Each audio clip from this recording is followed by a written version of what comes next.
Hello there. So I'm live. I hope I'm live. YouTube tells me I'm live. I never believe it. I'm sure YouTube is just a pathological liar, to be honest with you. So if you are out there, I would very much appreciate it if you would just type me a little note in the comments so I know that you can actually hear me. I was working with a candidate on this platform yesterday and it all went horribly wrong. I couldn't hear a word they were saying and they could hear me. I couldn't hear them. So now I have zero trust in any of the technology. So please, if you're out there, just type me a little hello in the comments box so I know that you can hear me and I don't need to be panicking whilst I clean my glasses that are absolutely filthy. Hey, we've got, Cheryl. Is it Cheryl? Have I pronounced your name right? Thank you very much for letting me know you can hear me. I very much appreciate that. Oh, you know what? I've forgotten to do something. Oh, I'm gutted. I said on Monday I was going to spend the Advent running up to Christmas, not Christian, by the way, but I do love a little bit of fun and sparkle, wearing some silly hats. And I've forgotten all about wearing my silly hat. Oh, I'm so sorry about that. I'm sure you could live without it. I'm tempted to. My dog has just come in the room. Would you go away? What? Sorry, my dog keeps wanting to come in here. It doesn't matter that the rest of my family are in the house and that my dog could go and spend time with any number of the rest of my family. She has to want to come in here where I'm trying to manage the sound levels. Oh, I'm devastated. I haven't got a silly hat to wear. Hang on, I've got one silly hat. It's not Christmassy, but just bear with me.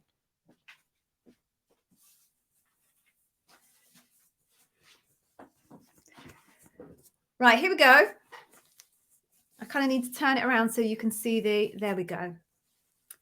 Right, so as you can see, I have no shame, by the way. I know lots of people take themselves in this business very seriously. I don't. So I'm going to sit here in this hat. So I hope that's okay and you don't think I look too ridiculous. It's not very flattering, is it? But there we go. Hey, who cares? Right. So welcome. So it always takes people a while to appear. There's obviously time delays and then people are getting their cups of tea or coffee or whatever it is they're having. So whilst we wait, please just say hello and I will say hello. And I would love to know where you are tuning in from. Usually we do a little bit of a weather report as well. I've become obsessed with the weather since marrying an Irishman 20 years ago. Oh my God. Yes, I'm that old that I've been able to be married for 20 years. I have become obsessed with the weather because they're obsessed with the weather in Ireland. So please do say hello. Tell me where you've come from. And whilst you're doing that, I'm going to quickly try and shut my door again because I can hear the noise of my family. How dare they make any noise? Hang on a second.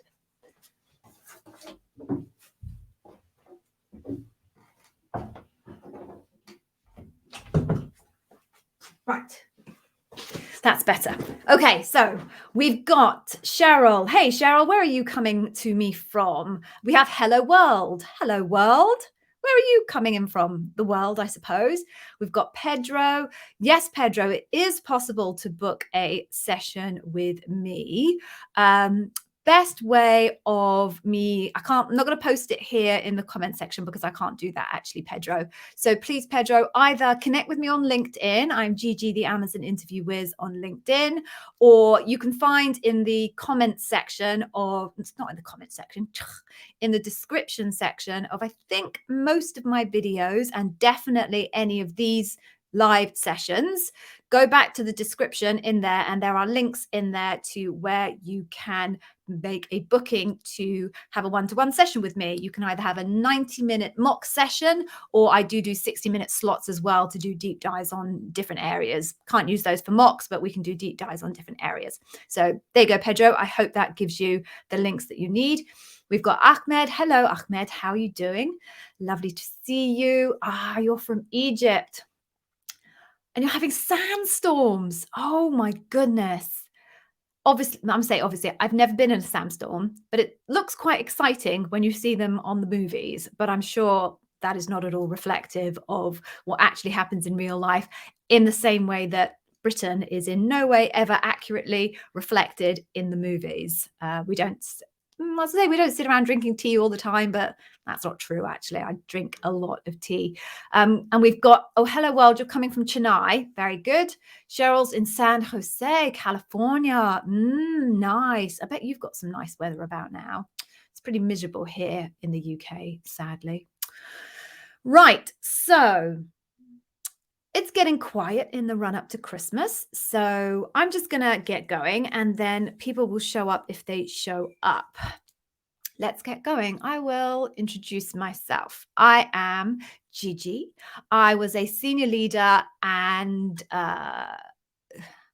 you know what? I've just had a complete brain blank. Dear me. Right. I'm going to start that again. At least I remembered my name. I mean, that's a good start, right? So I'm Gigi, and I was a senior leader at Amazon for a number of years. And most particularly for you, I was an interview bar raiser, if you didn't know that.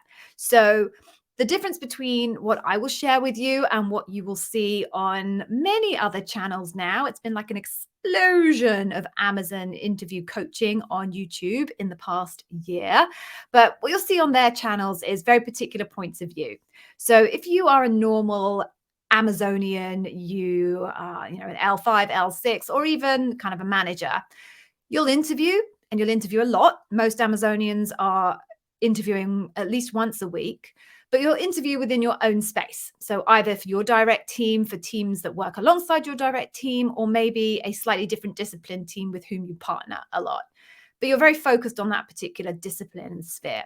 If you're a recruiter, you might interview recruiters, funnily enough, to work in your team, or you'll have your own specialist area. So recruiters in Amazon are all focused on a particular area. So maybe they recruit for software development engineers, or maybe they recruit for brand managers or finance teams, but they have very specific areas. So they're only ever exposed to a very kind of limited range of interview experiences. A bar raiser is very different. The bar raiser is effectively the person that oversees the final stage of the interview process, the loop, panel, whatever you want to call it.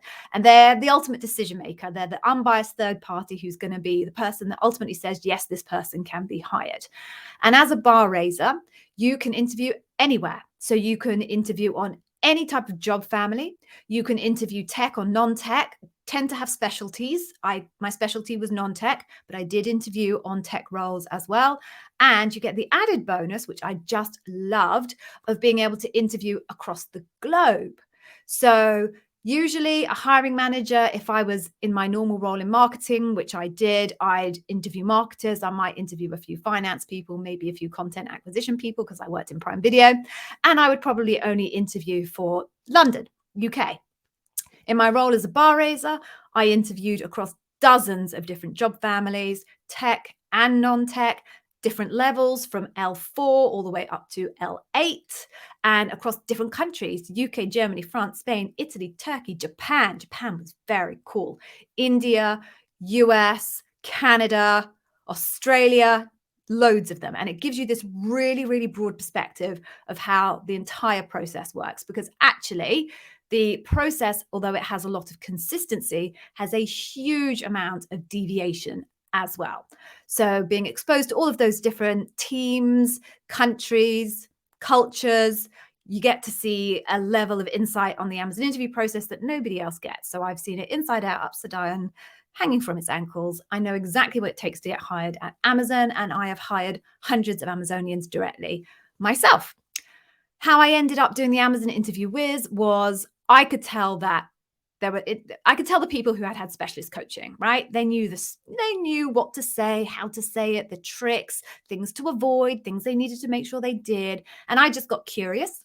I'm an Amazonian, learn and be curious, and identified that it's not cheap to get one-to-one coaching from Amazon interview point of view. You can pay anything from good value, I would say, $200 an hour up to like $750 an hour. And the sky's the limit on what people charge, quite honestly. I felt that was a bit exclusive. And as a marketer, I could think differently and maybe use digital as a way of making expertise like mine, because I'm not sure there's anybody else on YouTube who is a bar raiser. You might tell me I'm wrong, but I don't think there is. Accessible to a much broader audience. So I started my YouTube channel. When I left Amazon, I then created my own academy where I've created about 10 and a half hours worth of digital content that literally tells you everything you need to know to get hired at Amazon at a very affordable price point, particularly if you're in the Western Hemisphere. A little harder, I think, if you're in India, etc. But sure, we can have that conversation offline. And my YouTube channel. So here, this is part of my offering to try and help and make Amazon interview expertise accessible to everybody. Free sessions, you ask me the questions, I will answer them. I reckon I can probably answer about 95% of the questions that people ask me. Sometimes people ask me very specific questions about specific technical elements of their particular interview. Thousands of different job families in Amazon. I can't know that level of detail about all of them. No one else could either. So those ones I won't be able to answer, but I will try and tell you I can't answer them rather than just ignore you. Also, please don't ask me generic questions. Hey, Gigi, I've got an interview for a senior recruiter tomorrow. Any tips? Yeah, sure. Like 12 hours of them all on the YouTube channel. So if you just want to ask something general, please just head to the YouTube channel, because kind of overall general questions are unanswerable. Okay, do stay until the end. I have the best freebie on YouTube for you, or maybe the best freebie for Amazon interviewing overall, but maybe that's stretching a bit. So wait until the end and don't miss out on that one. Okay, so with that said, let's get started. So I usually do a key topic on a Wednesday. I haven't done it for a couple of weeks, I think, but I'm going to do one very quickly now because I know people do like the key topic. So what I'm going to do, and this is going to be quite a popular one and quite a common one to benefit from, is I'm going to talk about what you should do if you fail your Amazon interview. Now, specifically, I'm going to talk from my point of view as a very experienced hiring manager when we talk about round 1 and round 2, because a bar raiser doesn't get involved in the process until that final round 3 or final round. So I'm going to put my hiring manager hat on. Funnily enough, this is going to double as my bar raiser hat, but for now, hiring manager hat on.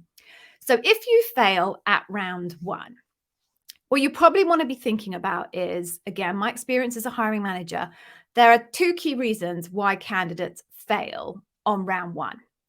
The first is fit for job.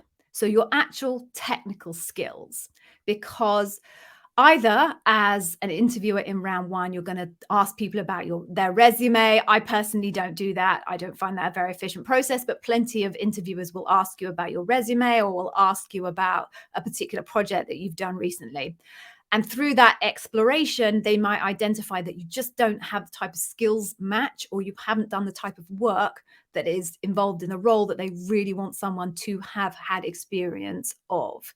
Now, even people that aren't asking you questions about your specific resume and go straight into the behavioral questions might also still pick up on a gap in your experience versus what they're looking for, because it may well be that through the course of those behavioral questions, you don't actually touch on scenarios that are based on the type of work that is going to happen in the role. So that's the first reason why you may not make it past round 1. The second reason you may not make it past round 1 is around the behavioral piece. Now, some of you will never get asked the behavioral questions, and I'm sure we'll come to that when people ask questions later in round 1, but many of you will be asked behavioral questions in round 1. And it just may well be that your responses to those behavioral questions aren't giving the type of evidence that your interviewer is looking for in response to those behavioral questions. Now, having said those are the 2 potential scenarios, in theory, you're not going to get any feedback to tell you which of those 2 scenarios was the one. Because you fail at round 1, the policy for Amazon is that you can actually reapply straight away. I'm going to go out on a limb and say very, very, very few teams that apply cool down periods for people that fail at round 1, and you could just apply again. But I urge you, if you fail at round one, to reach out to your recruiter.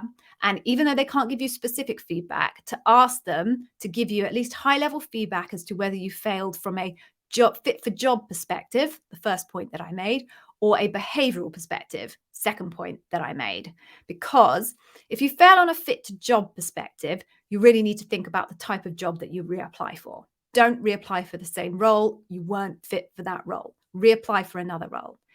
If you fail from a behavioral perspective, then you really need to go back to the drawing board and restudy the leadership principles and practice your delivery in terms of your interview technique. Because unless you nail that, you can keep going through round one endlessly and never really make any progress. So that's what you should do if you fail at round one. Round two, if you fail at round two, based on my experience, probability is you probably didn't fail on a skills perspective because you made it past round one.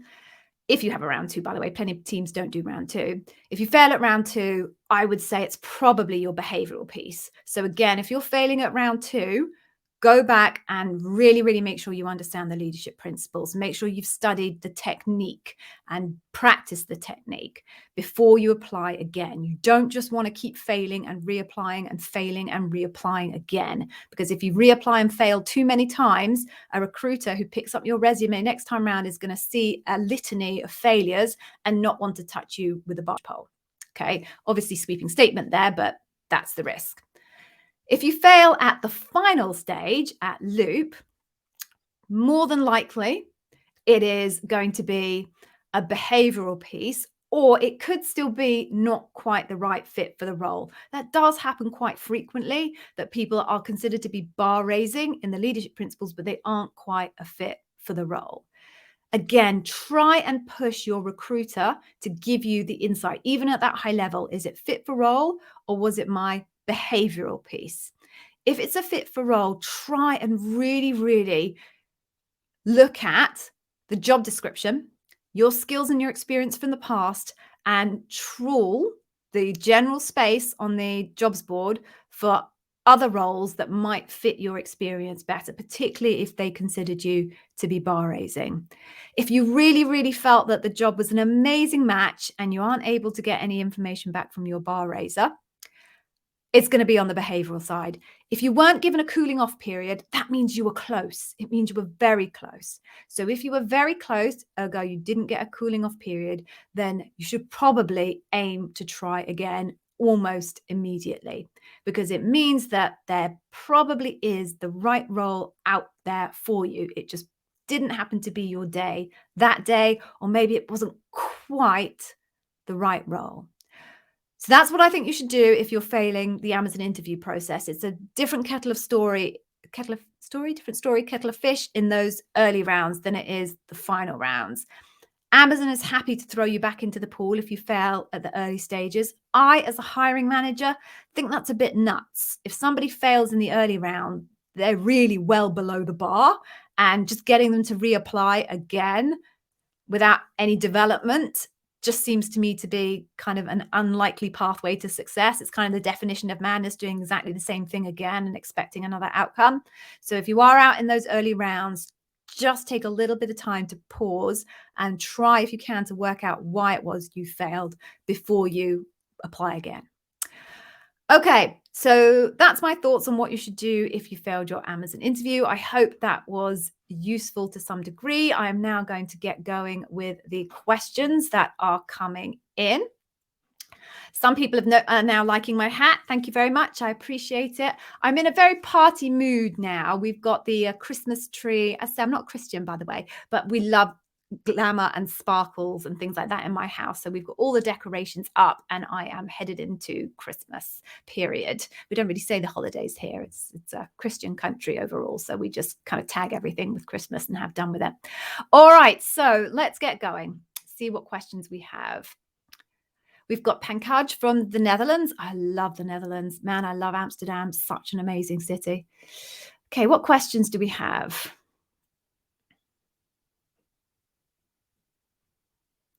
All right, here we go. So Aisha, I hope I've got that right. You've got your panel in 2 weeks. You've got the dates, but you haven't got times. You've been emailing the coordinator and recruiter and they've not responded to you. What's my recommendation to navigate from the silence? So you've still got 2 weeks. They probably haven't pinned down the exact timings and the exact people to go on the panel 2 weeks in advance. I would usually say, as a bar raiser, in my experience, the whole thing didn't settle down until probably a week at most ahead of the actual date as to exactly who was going to be on the panel. So I wouldn't worry about it at this stage. You've still got 2 weeks.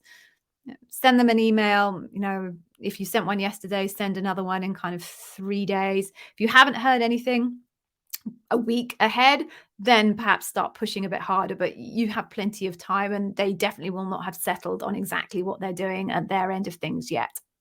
I hope that helps. Okay, we've got Quahadris. I hope I've got that pronounced right. Welcome. Thank you for joining. I'm glad you like the hat, Tracy. Thank you. Hey, Rodrigo. Yeah, interesting question. I don't think anyone's ever asked me this question before. So what happens if you decline an offer because the salary was too low? Does it impact your next application? No, absolutely no reason why it should impact your next application. I don't even know, if I'm honest with you, if a record is kept of what the original offer was that you declined. Genuinely, I don't know if that happens and whether the recruiter is able to see that level of detail in the history of your application. They could definitely see that you applied and were offered a role and that you declined that offer. But whether your compensation offer is available, I don't know. I'm going to, hang on, get my hat right. Don't know. And I would suspect not, actually. I think that's a level of confidentiality that should not be available. But of course, kind of confidentiality rules around information is very different country to country. But one thing I'm confident about is just because you've declined an offer in the past, it doesn't affect your application in the future. Very confident about that. Sumesh is back. Hey, Sumesh, how's it going? Nice to see you. Oh, cool. Emilio, hello. Great. So my notes, my videos are my notes. So you downloaded the support sheets for the YouTube channel. Oh man, I have to tell you, I almost regret creating those. They're like $10, $10. So they're obviously super affordable for everybody. But I built them originally in, what did I build them in? Illustrator, Adobe Illustrator, and trying to maintain them and get the info, put new stuff in and reorder the pages is just a nightmare. But they're so long now that it doesn't make any sense to rebuild them in a different platform. But yeah, people love them. I know they're only $10. They're super useful, but man, do I regret. That's like a what do they call it? A rod for my back that I created about 6 months ago. And I had no idea just how big they would become. But I'm glad you found them useful. And congratulations on your regulatory intelligence PM position in Mexico. You start on the 29th of November. That's a crazy date to start. It's like almost the new year. Congratulations. Well done. I am delighted for you. Mexico is a cool Amazon org, actually. I took someone into my team from the Mexico team, and she's fabulous. So I know that's a really cool org. So congratulations. Have an amazing 2022. I know you will love the role. Awesome. Okay. So what other questions do we have? Do you know what? My setup is all moved around the place today. So I just do a time check. Okay, 5:55. Right. What other questions do we have?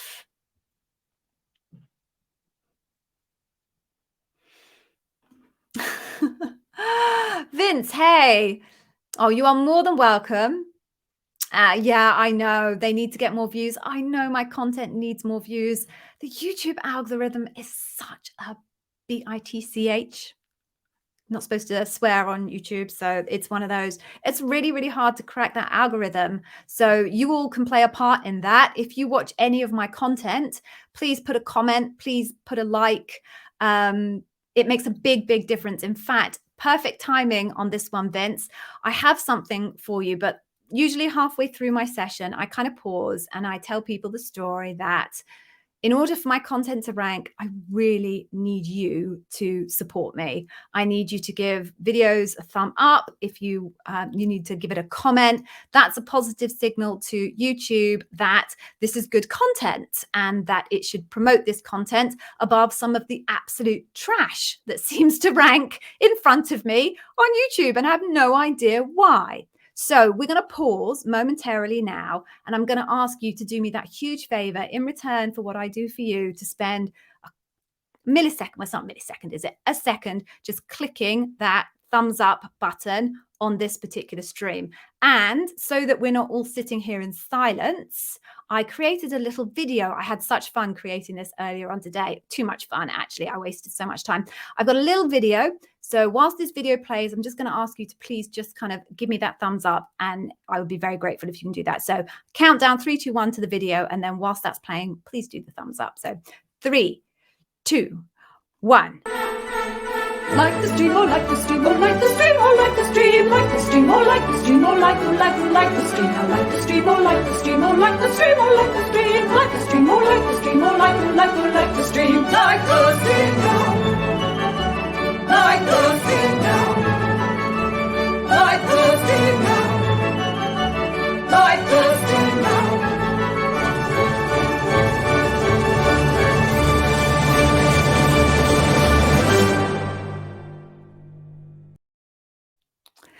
Okay.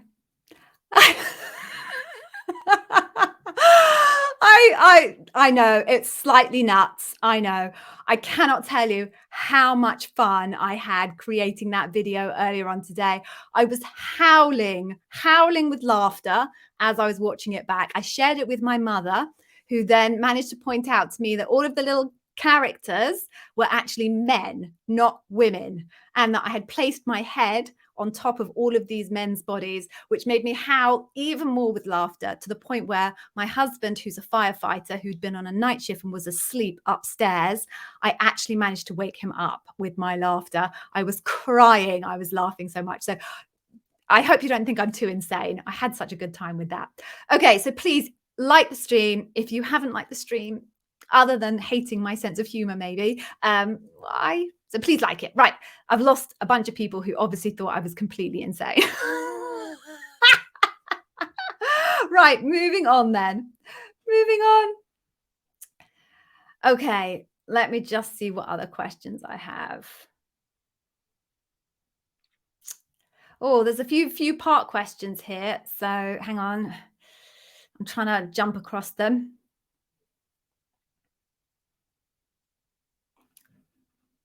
Okay.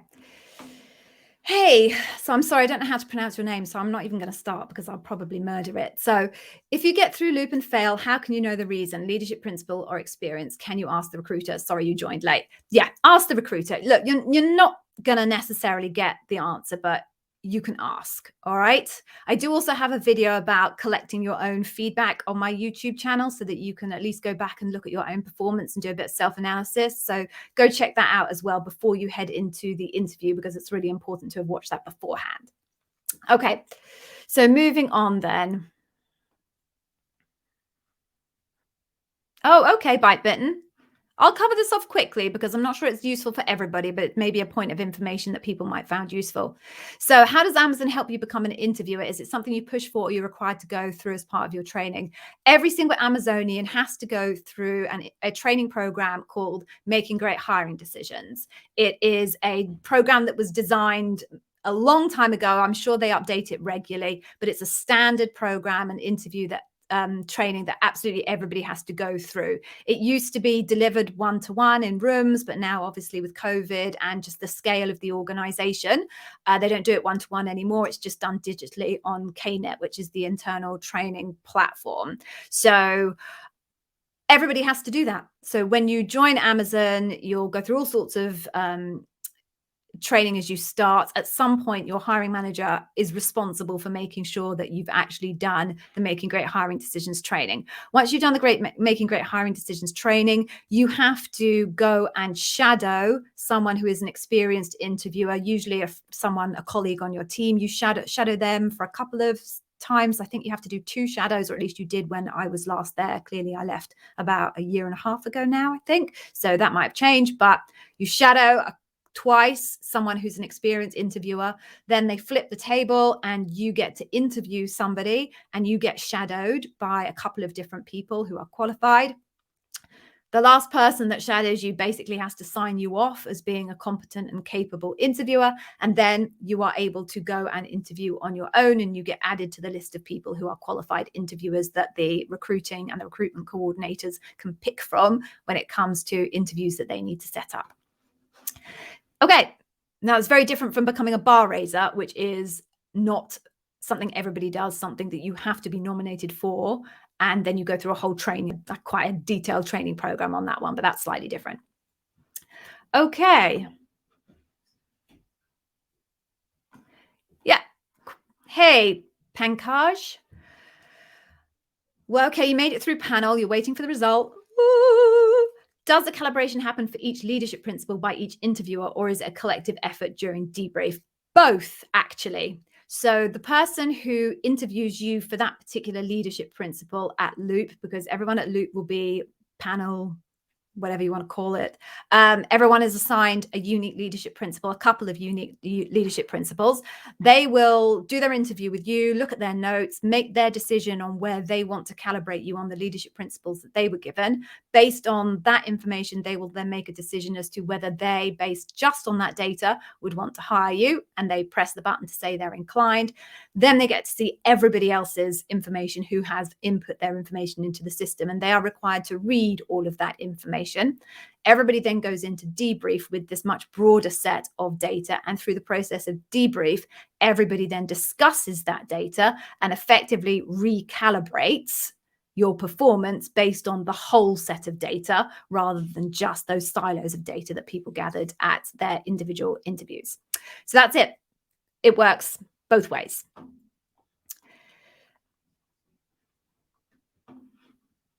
Okay. Okay, I don't quite understand this question. Kavya, going for that. So could you ask it again in a different way? Is there any stress interview when we have an on-site interview with the panel? Don't understand the question. Please re-ask it in another way and I will attempt to answer it. Okay. Negotiation on comp. I'm going to have to do a video on negotiation on comp, aren't I? The reason why I haven't got it there at the moment is, as a bar raiser, that wasn't part of my role. So I can definitely give you advice on how I approach negotiation as a 20-year professional in big tech. Again, I am that old. Or maybe it's more than 20 years. And it's got to be more than 20 years. It's got to be, I've got to have been working for like 23 years, maybe. Give you advice based on my experience for myself. I can give you advice based on my experience as a hiring manager, working with recruiters when I'm hiring for my team. But I wasn't a recruiter who obviously does salary negotiation every single day. But people ask me all the time. So I will do a video. My biggest tip when it comes to Amazon negotiation on salary is that on comp, actually a couple of big tips. First big tip, do your homework as early as possible and understand what the market range is for your role in your area. First big tip. Second big tip, raise it early. Talk to your recruiter as high up the funnel as you can about compensation. And so you understand either the range of the role, and if they won't give you the range of the role, tell them the range that you're looking for. I personally advise against telling them what you actually earn at the moment. Not only is that illegal in a number of countries, so they wouldn't ask it in those countries, but even where it's not illegal, it's just worth keeping some little cards hidden from the whole negotiation platform. So don't give your cards away. Don't tell them exactly what you're earning at the moment. Tell them what you would like to earn in that role. The third big tip then I have for you is when the comp comes through, Amazon comp is built in 3 components: base salary, sign-on bonus, and RSUs, which is stock. They will be most likely and comfortable to negotiate on RSUs. It's not real money out of the P&L, and they tend to be much more flexible about that. So that's one reason why I suggest that you start with negotiation on the RSUs rather than on any other element. And the second reason why I think it's worth negotiating on RSUs rather than base or sign-on bonus is that a dollar promised to you, I'm just going to use dollars. Obviously, it's not my personal currency, but it's a global currency. A dollar promised to you today to receive in a year's time or 2 years' time or 3 years' time is going to be worth actually less money when that time comes around, simply because of inflation. Whereas a dollar promised to you in stock value today is probably going to be worth more than that dollar in a year's time or 2 years' time or 3 years' time, because broadly speaking, Amazon stock goes up. So those are my big tips when it comes to salary negotiation, when it comes to the compensation. I hope that is helpful. Moving on then.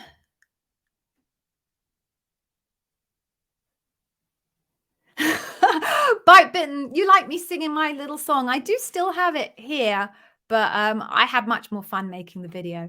Much more fun. I'm sorry if you didn't. Okay.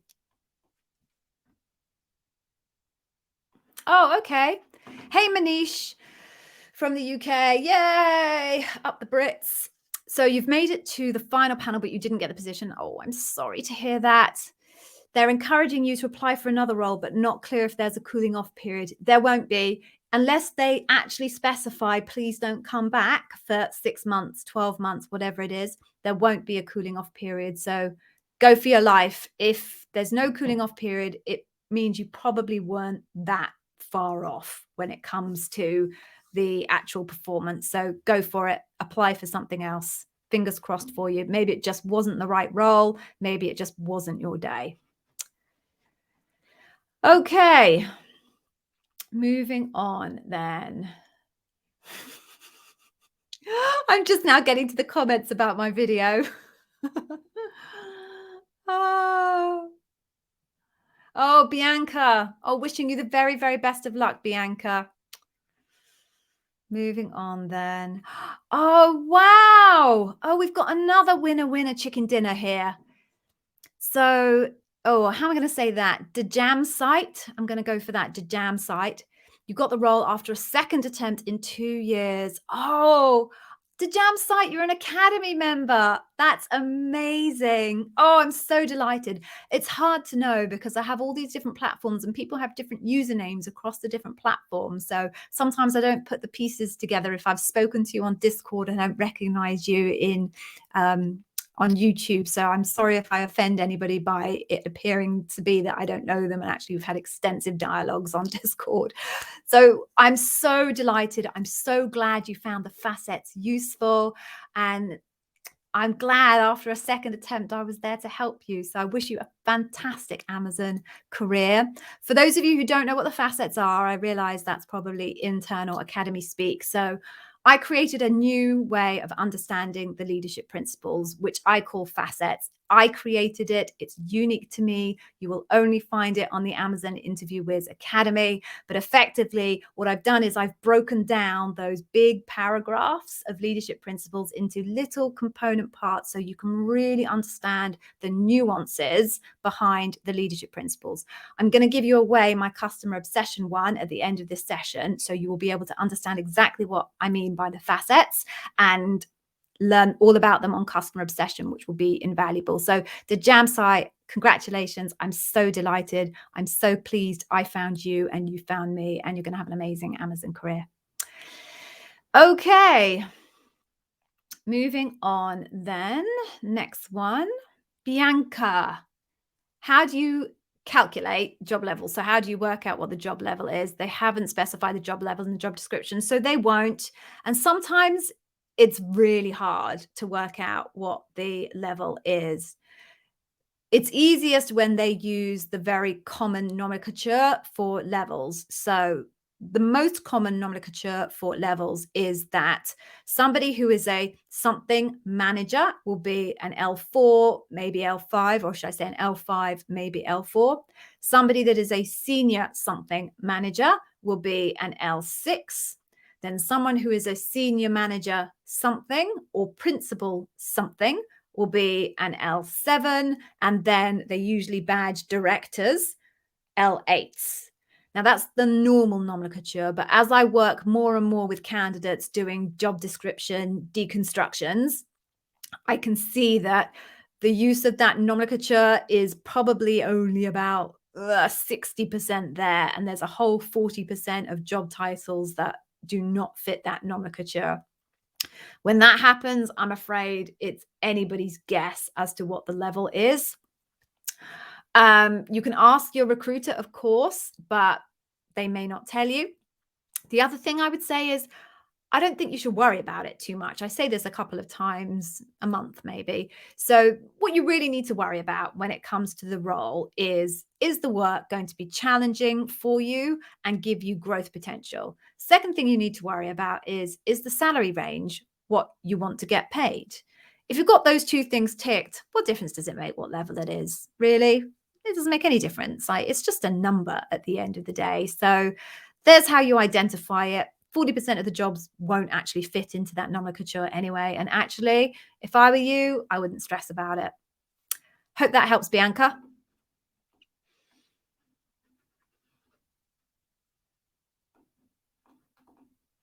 Would a salary range you provided to the recruiter earlier in the process affect the salary negotiation offer when it came through? Well, yeah, probably, because they're using that as a data point to estimate what they can offer you and that you are likely to accept.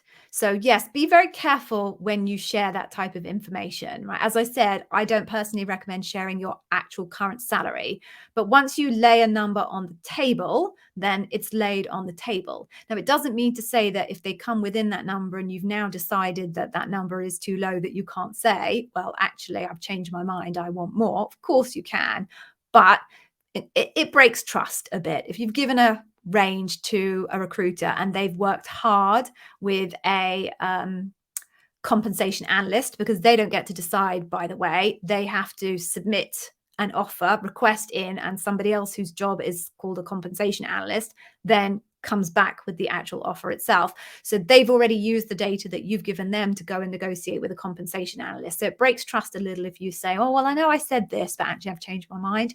So yes, it will affect it. Is it kind of a brick wall that you're going to run into because you provided that data at the beginning? No, of course it's not going to be a brick wall, but I just do urge everybody to really think about the numbers that you give before you give them. Now, I tell you that you should give them rather than saying nothing all the way into the end, because you want to make sure that they're going to be able to pay you the type of money you want to get paid. I've come across a number of instances where people have made it all the way through the process, hours and hours and hours of study and interviews, only to discover that the salary on offer doesn't actually match what they need to live their lives, and it was a giant waste of time for everybody. So that's why I say you should do it up front, but be very thoughtful about the numbers that you give at the very top of the process.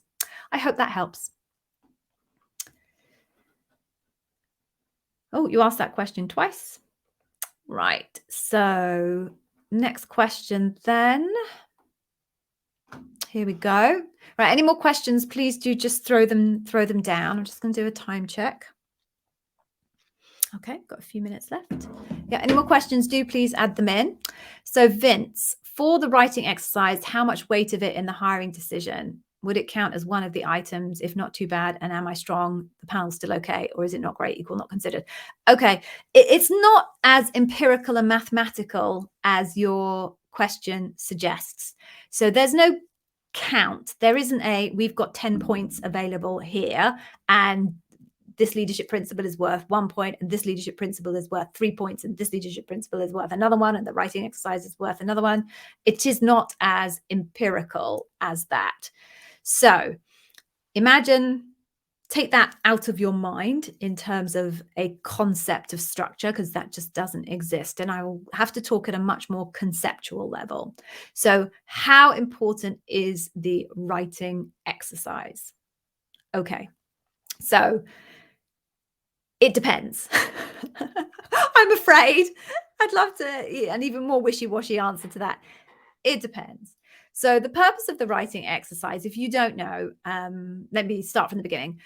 Anybody who applies for an L6 level role or above, and that's probably a good indicator of what level your role is at. If you never get asked for a writing sample, it's going to be below L6. Anybody above L6 gets asked for a writing sample. The reason you're asked for a writing sample is no major business decision, or even minor business decision actually, is made in Amazon without somebody having sat down and actually written what's called a 2-pager or a 6-pager. And that will be done by anyone who's an L6 or above is going to find themselves at some point having to write this document. So the reason why they do the writing exercise is to find out, do you have the basic skills required to be able to articulate a narrative to someone who has never spoken to you before about this subject in a clear, concise, structured, articulate way so that they can follow you. That's the purpose of the writing exercise. Now, if you're going into something like a product management role, and you're going into a product management role as a very senior product manager, if your writing sample is really relatively poor, then your hiring manager and your bar raiser, who are the people who are obliged to read the writing sample, are going to be more concerned about your application and your ability to do the job as a very senior product manager than, for example, if someone did the writing sample and they were I'm trying to think of a role that wouldn't be so important to have written documents in. So let me say, I'm probably going to choose a really bad one. Operations. I'm sorry, anyone who watches this from operations, if you then tell me I write documents on a daily basis, but I picked that one. If you're a L6, not a very senior operations person, and your writing sample is okay, they're going to be less concerned about that because major business decisions are not going to be made of or need to be made off the work that you do on a daily basis.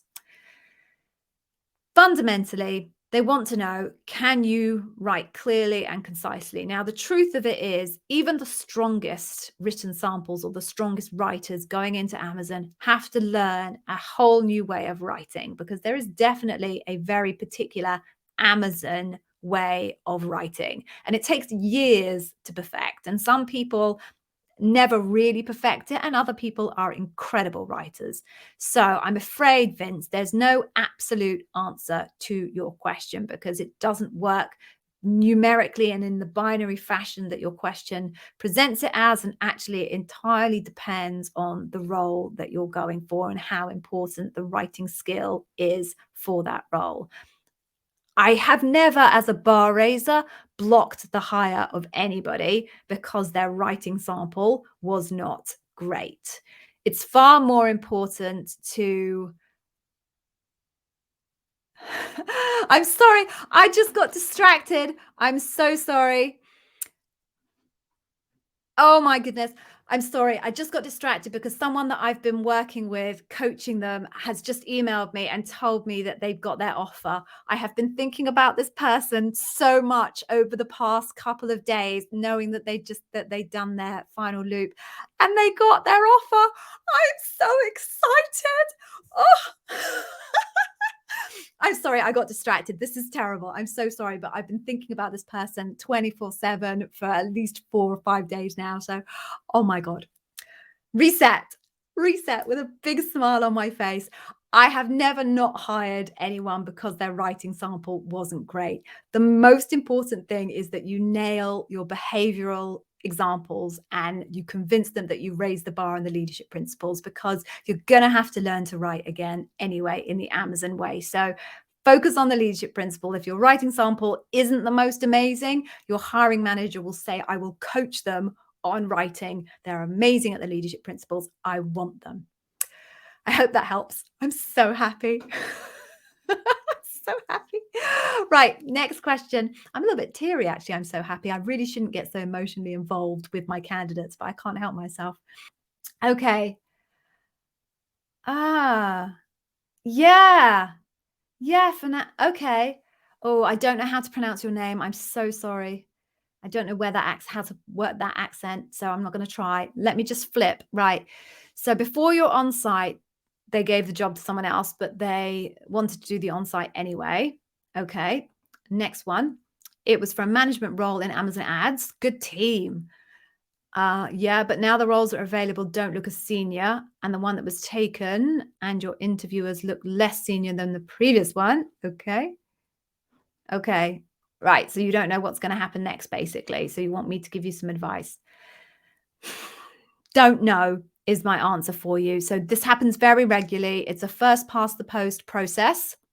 So quite often people get given the job before you've had the chance to do the interview. Now, usually the interview will be cancelled. Anybody that's in the pipeline gets cancelled. However, what sometimes happens is if your interview is literally the next day, and I'm not sure if you didn't specify whether it was like the day before or 2 days or a week before, but quite often if your interview is really, really close, they'll still continue on with the interview because number one, you've done all of that preparation. You may as well do the work and showcase your capability. And number two, if roles come up quite regularly in that particular space, if they do your interview and identify you as being someone who's bar raising that they would hire if they could, even if they don't have an immediate job offer for you, what they'll do is recruiters will put notes on your account on hire. And then when a role comes up that's a good fit, they'll contact you. Effectively, a higher kind of a proper incline offer exists for 6 months.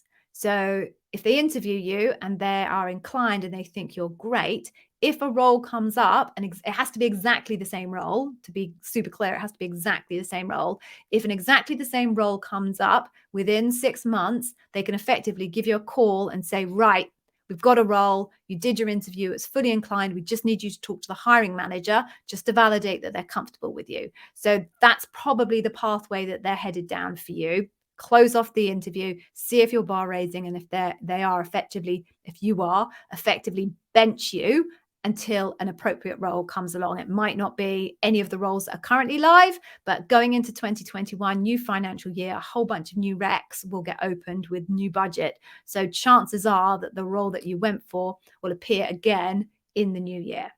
That's my kind of guess on it. Oh, and the person that just emailed me has just jumped on. Oh, here we go. Sorry, this is why I'm so excited. I can talk to you directly, Selina. I'm so excited for you. I'm talking to my husband about you all day. I've been thinking about you for days on end. I'm so happy for you. Congratulations. You worked so hard. You had some great examples, such deep thought into the whole thing. I'm delighted. I feel so proud. Congratulations. I'll reply to your email in a couple of minutes once I finish this, but I'm so pleased you're here and I'm so glad I get to kind of say congratulations. Everybody, please congratulate Selina. She worked so hard in preparing all of her examples. We worked through them all together.